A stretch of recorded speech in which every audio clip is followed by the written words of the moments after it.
Hi and welcome everybody to a new video on valentinsfotoparadies. This is the first video of a two-video series in which I will be explaining the Olympus Pen F and Pen FT to you.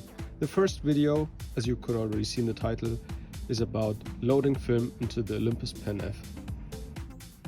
I just got my Pen FT back from repair and I'm really looking forward to shooting a roll of Kodak Gold through it. So I will be showing you how to load film right now.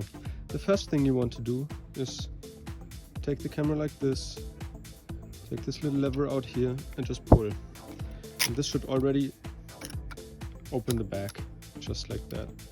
And then pull it out one more time so it stays up.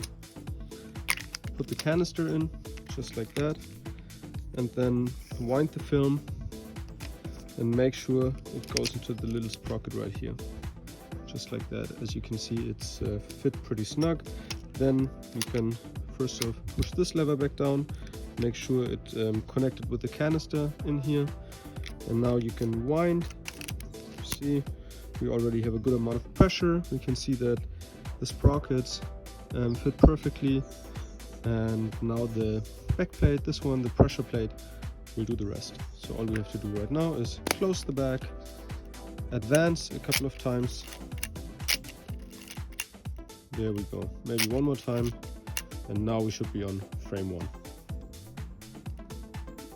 A quick tip I can give you if you're unsure if you loaded the film correctly is press the shutter button, then wind the film, and if you can see that this right here moved just like it did when I wound the film, you know that you loaded the film correctly. Now, as you can see, we're on frame 1, so we're ready to shoot. Thank you so much for joining me on this quick little tutorial on the Olympus Pen F and how to load film for the camera, or into the camera rather. If you want to check out part 2, you can click right up here, or also go down in the description and I will have part 2 covered in the description. Thank you very much for watching. Hope you enjoy your Olympus Pen F, have fun shooting, and take care everybody.